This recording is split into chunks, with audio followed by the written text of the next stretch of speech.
All right, folks, what is going on? This is episode 334 of the First and Frame Rate Show. I am the Baller, and it's Friday, everybody, and it's a pretty good weekend coming up. So hopefully everything went well for you guys as far as your the week goes. And this weekend is going to be really, really special. I mean, especially when it comes to Georgia Southern football. I mean, the whole everything athletically, is going to be great as well because got a lot of activities going on. But like more things are just focused on the football team, and we're going to talk about the blue and white spring game, and there's going to be other things that happens beyond that. I mean, obviously as time goes on, but something else I want to talk about when it comes to that. So we're going to touch on that as well. So hopefully you guys stick around. Hopefully you guys will enjoy the show. If this is your first time here, welcome. And if you're listening on the audio side of things, I want to thank you guys, everybody who has been listening on the podcast side first and foremost. Uptick in listenership once again. I mean, we're getting to the point where we're getting hundreds of listeners a day, and I want to tell you guys that I really, really appreciate it. I did not, excuse me, I did not think that things would move so fast, even prior to the football season starting, and it just goes to show that Georgia Southern and Atlanta Falcons, football, people love football year round. And the more the news comes out and more information comes out, who's being recruited, who's being signed, free agency, all those things are very, very, informative, and people sought after that information. And I really appreciate you guys for coming through, listening, and the guys that are on audio is all the same. I mean, uptick in viewership as well. I really appreciate it. If you are trying to search for where this information is, you can find me on YouTube and Rumble. Also, you can listen on Anchor, Stitcher, Spotify, Apple, and Google. And it's much appreciated. I thank you guys. You are the reason why you're the main reason why I continue to do this every day. And I cannot thank you guys enough. Also, if you want to donate, all the links are down below, where if you can donate to help the podcast grow. But let's go ahead and just get into what we're going to talk about today. Blue and white spring game is here. What should we expect? I feel like there's a lot to expect. I mean, we talked about the other scrimmages that we've been, that we've had, a couple of games, a lot of touchdowns being thrown, some defensive plays with some sacks and some interceptions. I was not able to get down to any of those scrimmages, obligations or whatever, and distance. And I really was going to go to the blue and white spring game, but have a family function that I have to attend on that day. Actually, not only on that day, but it's pretty much at the same time. So I'll definitely will be watching. Trust me, I definitely will be watching the blue and white spring game. And because of the fact I'm going to be watching, I plan on doing a live session here. I will be posting this more on Twitter or whatever the case may be, or I may even do another video pertaining to this. I plan on doing a live stream of the of recapping of the blue and white game.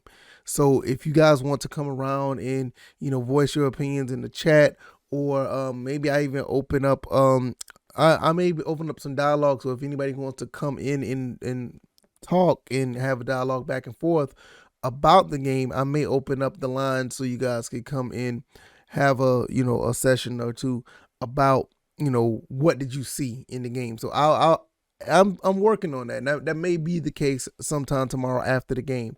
So unfortunately I won't be there, but as a compensation, I probably would do that, have a live stream of my thoughts and opinions. So be on the lookout for that. And so first and foremost, one of the big things that they're going to be talking about outside, or what they're going to be doing outside of the game, they're going to break ground on the indoor practice facility. I think this is, you look at everything that's going on at Georgia Southern, stuff like this just makes everything so exciting, not only for, the fans, but players and recruits, guys who want to come here. Those type of things that make players who want to come in when you have those type of facilities. Now, People always want to talk about, oh, it's nice, technically not indoor, whatever the case may be. Whatever you want to think about it, it's a big deal. It's a big deal. This is going to get players that want to come to the school. I don't care, how you may feel about it. It may not be a completely closed indoor facility. It may look like a carport, but goddamn it, I promise you, we're going to get some good recruits here. We're already doing that now, but we're going to get more. So just be on the lookout for that, and it's a good time to be excited about that. Now let's flip on a little bit further to what we're going to look into the spring game. What do we expect? I think we're really going to see, I'm going to say maybe 10 to 20% of the playbook. That's just my gut feeling. Obviously, we're not going to show everything because people are going to be watching and competition is going to be scouting out what we're doing. But I think we're going to see a handful of plays that are going to be the staple of this offense. We're going to see some things that are going to be the staple of the defense. And we're going to just basically put on display who's going to be what we're all about now. I said this in the last episode. There's a lot of eyes that's going to be on this game. I expect that the stadium, Paulson Stadium, is going to be packed because there's a lot of curiosity what's going on with this. I also believe that there's going to be a lot of competition. A lot of our competitors, a lot of guys around the SunBelt, going to be watching what we're doing. I'm gonna be honest with you, and I love this. I think one thing as far as the competition in the other rivalries, I want them to see what we do because I want them to know what we're doing because I want you guys to don't be surprised if we come through and beat you in a game this season. So I want you guys to really embrace the fact that this is a very big deal for not only Georgia Southern football, not only just for the fans, but just this entire program, athletic program in general. Georgia Southern has been pretty much one of the biggest draws, if not the biggest draw when it comes to Georgia Southern athletics. And when you look at the tradition of what has been going on throughout the 80s, 90s, and 2000s, we had a very distinct and unique style of football that we played. All that's about to change now. And officially, this is basically the first official time that the transition is complete. It's the first showing. Now, I mean, yeah, we had scrimmages, we had practices, but the spring game is that significant because now this is really showing what we're going to be doing. So this is the first, the beginning of that transition. This is the confirmation of that transition. We're not going to be in a flex bone. We're not going to be in a wishbone. We're not going to be in I'm not going to say we're not going to be in a spread option. We'll probably be in some cases some form of a spread option, some form of spread, shotgun handoff or keep or whatever type of situation. But what we used to do, that's going to be gone. We're going to be a much more aggressive team. We're going to be a team that's actually going to try to put up points fast. We're also going to be a team that's going to try to get a lot of takeaways in the secondary. When you have coaches like Coach Whitley and Coach Will Harris, guys who are specialized in defensive backs, best believe we're going to try to take the ball away from any team that try to pass on us. So I expect to see not only the one interception I saw from Ashton Whitner, which I'm really taking a liking to that guy, and somebody like Ashton Whitner and Najee Thompson, man, Derek Canteen, Mark Stampley. You got so many guys that's back there in the defensive, in the secondary, and you got coaches like that. I would not be surprised in the spring game we get maybe 2 or 3 takeaways. on the flip side of that, I wouldn't be surprised if we get a lot of, movement of the football on offense. We know we've been hearing about the scrimmages. This is the first time we're actually going to get to see this on display. And another reason why I say this is going to be the beginning of the real, transition of football in Georgia, because we're actually going to be on television. This is going to be on ESPN Plus live. So, like I said, I don't know who else is doing the spring game this weekend that's in the SunBelt. I'm not really sure. To be quite honest, I care, but for real, I don't care, because I'm focused on this team right now. I want to see what we're doing, and I know they want to see what we're going to be doing. They're going to be, they're going to focus on this, because Georgia Southern is probably like, we were the most unique team in the SunBelt ever since we came to the SunBelt in 2014. We've always been that unique team, because everybody knew, like, all right, how does team won national championships with that style of offense? How did this team was so successful with what they do?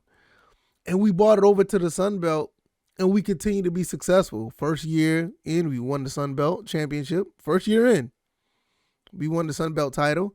We won bowl games. We had our down years. I'm not saying that we were, we're just on a roll.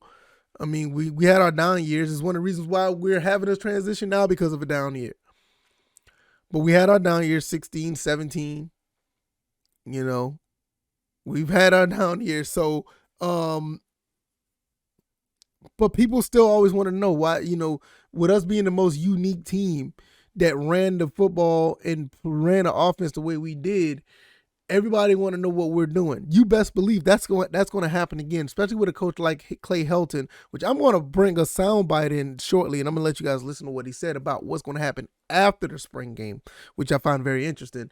A guy like Coach Helton, which pretty much most people in the country outside of Southern Cal, has most positive things to say about. They're going to be watching to see what he's going to do with this team, because you're bringing a totally different dynamic, a totally different element from what we've done back in the past.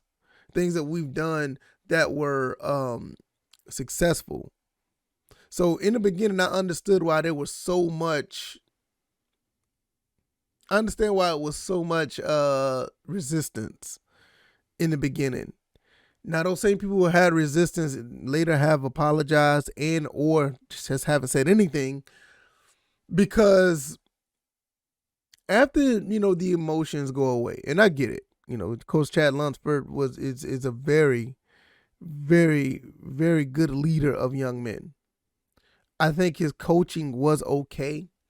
I just think the time I think the whole process ran its course after a few years. But a lot of people was really attached to that. A lot of people was attached to him, the man. And I understand. I thought, I think he's going to do, I think he's going to be good where he is. He has a pretty sweet job down there by the beach, but, people were really attached to that. People were really attached to him and the team. And I understand why. And so when the new regime comes in, people are like, all right, this is a gimmick. This is a PR stunt. What are we doing here? But then when you turn around and you see the people that he's bringing along with him when Coach Helton comes in, you see what's going on with the practices, the scrimmages, the recruits coming in. Wait a minute. We got Kyle Van Treese. Wait a minute. J.D. King is coming back? We're getting, highly sought after highly sought after recruits in the state of Georgia.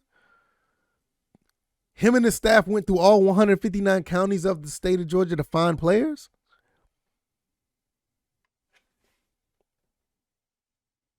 Oh, we're recruiting more quarterbacks? We got 5 or 6 on the roster now? Terrence Gibbs, 4-star recruit, decided to come to the school and commit? we getting, all type of guys on defense, really, nasty guys that want to play on the offensive defensive line, that want to push people around.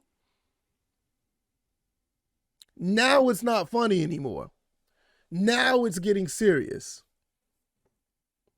Now we're starting to understand that, wait a minute, not only that this guy from USC comes in and just picks up the pieces of a 3-9 season and try to make it into something that's bigger than what we could ever imagine. He's bringing people along with him, and he's embracing the culture and the tradition of Georgia Southern. Now everybody's quiet. And I'm not talking about people that are under the Georgia Southern umbrella that were, I'm not talking about those people who are skeptic.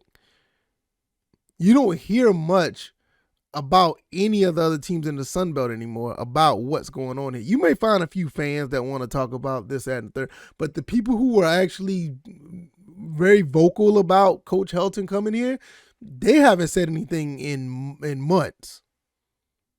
They're very reluctant to say certain things now. They're very timid at the things that they say. And you best believe those same people, they're going to be watching this game. They're going to be watching this game on Saturday. It's a good feeling, Georgia Southern fans. It's a very good feeling. When they see what they see, they're going to be put on notice. Like, look, this ain't the situation that you may think it is when Georgia Tech had to, transition back to a pro style offense. And it ain't happening that way when you have this big of a recruiting and transfer class come in to do things. And I want people to keep thinking that. Keep thinking that. Because when we come to your stadium, or when you come to Paulson and you realize, oh, wait a minute, we don't even know how to game plan for this. And the fact that we did game plan for this, we still can't stop this. Or we're having trouble stopping this. Then you're going to be the ones that realize it ain't funny no more. Now, I'm a big fan of Georgia Southern football. I've been a big fan for, decades. And I'm clearly unbiased. I wouldn't be here, sitting on the side of, talking down to my team. But when you see all this going on, you see all these changes. This is why I say we are in a great position to win at least 8 games. This is why I say that. Maybe one day I need to really break down and talk about that, because I don't get a lot of flack for it. But a lot of people look at me sideways when I say that. No, 8 games. 8 games. I think we can win 8 games with this schedule that we have in 2022, and the team that we put together. I know the kids and the coach want to win every game that they have out there. And I'm not gonna sit here and think that we're gonna go undefeated. I mean, I'm not gonna make that claim. That's a little too much. But we're going in that direction where there is a possibility in some years from now.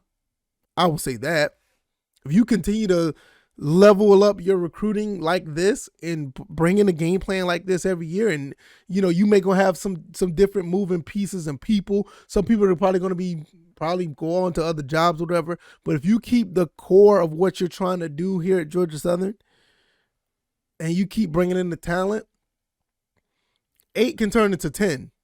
We already had a 10-win season recently, a few years ago. 8 can turn into 10. 10 can turn into 12. You guys got to understand, there are a few things just have to go your way to win certain football games. It is not just you have to go in and blow a team out off top. Like, you don't have to go in there and just beat them, from start to finish. Just a few things just have to go your way in certain games just to declare victory on a team. So,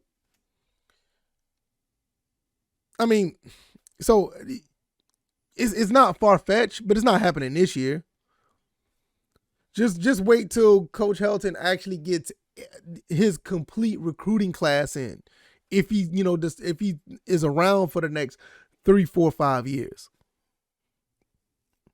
Now, mind you, he's already recruiting kids that's probably going to be graduating high school in 2025. I've seen that on Twitter where some guys who are class of 2024, class of 2025, they're already talking to these kids. You don't do that if you don't think you have a plan to be around for a long time. But nevertheless, I don't want to get into the recruiting. I really want to continue to stick with the game plan that we're talking about here, the blue and white game. And I think I covered that already. And I think that we're going to, surprise a lot of people. And at the end of the day, that's what I expect. Before I go, I want to really show off this clip. I want you to listen to another audio clip. I did one yesterday of Robert Edwards III. Shout out to him, the new recruit. But I want to put this clip out here. Shout out to Josh Aubrey. Josh Aubrey for the Statesboro Herald. Had a chance to talk to Coach Helton briefly about what's happening after the spring game. What they're going to do with the transfer portal. I want you guys to listen to this, and I'm going to give you my thoughts on this, and then we're going to close this episode out. Before we go out, Josh, we're going to actually we're going to go out May 2nd and start our recruiting over a 4-week period of time and really be out on the road recruiting for that entire month. We actually have next week to go through our exit interviews and actually sit down as a staff and evaluate where we are by each position and formulate a plan for that month of May to be able to create the final team as you enter that June period. Remember, June starts that 8-week cycle of strength and conditioning, and you really want to have the 99% of your team here. You may have 1 slot, 2 slots left, but you're going to have basically the major part of your team here by June. And so we'll sit down, and we're not going on the road next week. We're sitting down to make that plan to say, okay, hey, here's where we're strong. This may be an area of growth. Who is out there that could help this position? Where are we health-wise after this hour and 45-minute scrimmage? Did we have any major injuries? So you sit down and you formulate, okay, this is where we got to go. And we'll do that next week and then move forward with our plan in May.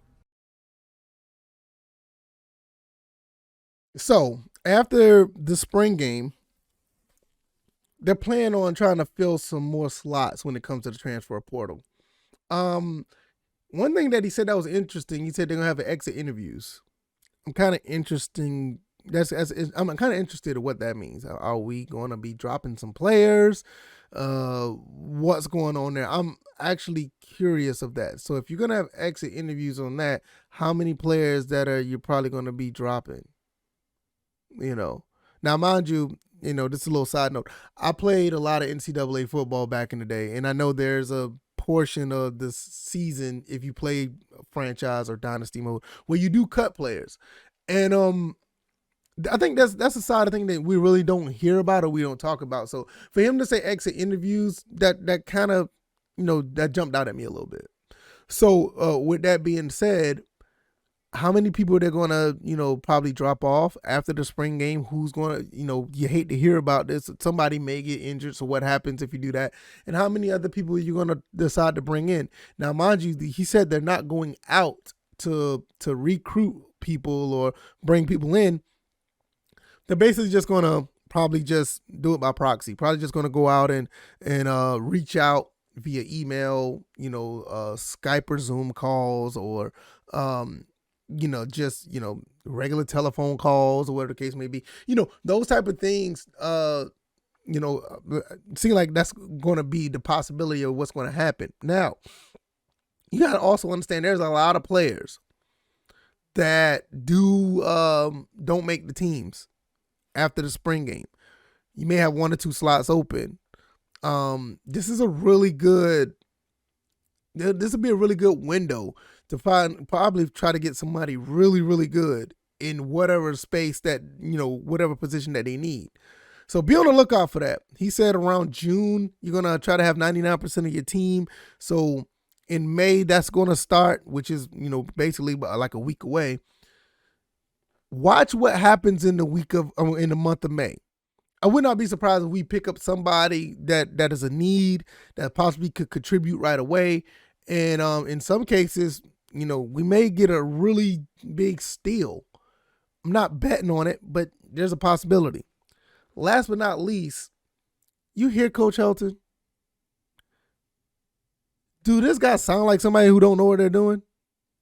I don't. He sounds nowhere near the type of coach or anybody who don't know what they're doing or in over their head. He seems like he has control of what's going on, and he seems like he has a vision and a plan. I don't want to go back into this before I go, but these people who talk down about our coach, get over it. You're basically living in a situation to where your past is constantly bothering you. Let it go. This guy sounds like he has it on. He has it together. He sounds like he's on point. He sounds like he has a really good vision of what we're trying to do. Shout out to Josh Aubrey at the Statesboro Herald once again. I have that link to this clip down in the description. If you like this content, hit the like button. Share this podcast. Subscribe to the channel if you haven't already. I am on YouTube and Rumble. Also, you can find me on Anchor, Stitcher, Spotify, Apple, and Google. Give me a 5-star rating on that star chart if you don't mind. Also, give me some feedback, good, bad, or indifferent. Give me some feedback over there on the platforms that do provide feedback. Comment section on YouTube. I think Rumble does the same thing. I know Apple has a rating and a feedback chart. I think Google, I think all of them pretty much do. If they don't, and if you can't find a way, follow me on Twitter. Follow me on Twitter, and you can give me any feedback or whatever the case may be. And last but not least, definitely last but not least, shout out to gsufans.com, and also come through the Discord. We're talking about all things Georgia Southern, all things Atlanta Falcons over there. Going to have some Atlanta Falcons talk mostly throughout the week next week, because it's going to be draft time next week. So the NFL draft is coming up, so we're going to definitely be talking about some Atlanta Falcons stuff. But right now is it's time for the Eagles right now. It's a lot of things moving over here to Georgia Southern Eagles, and we talk about both teams, but I cannot wait to see what this team's going to do on Saturday. I'm also going to be having a live stream on the reaction recap of the blue and white spring game. So like I said, all the platforms that you can find me on to listen, subscribe to all those platforms, or at least one or two of them. Also find me on Twitter, and join the Discord, and we will see you guys tomorrow. I will be here live tomorrow after the blue and white spring game. All right, y'all. Thank you guys for all the support once again. You guys take it easy, and you guys be blessed. Peace.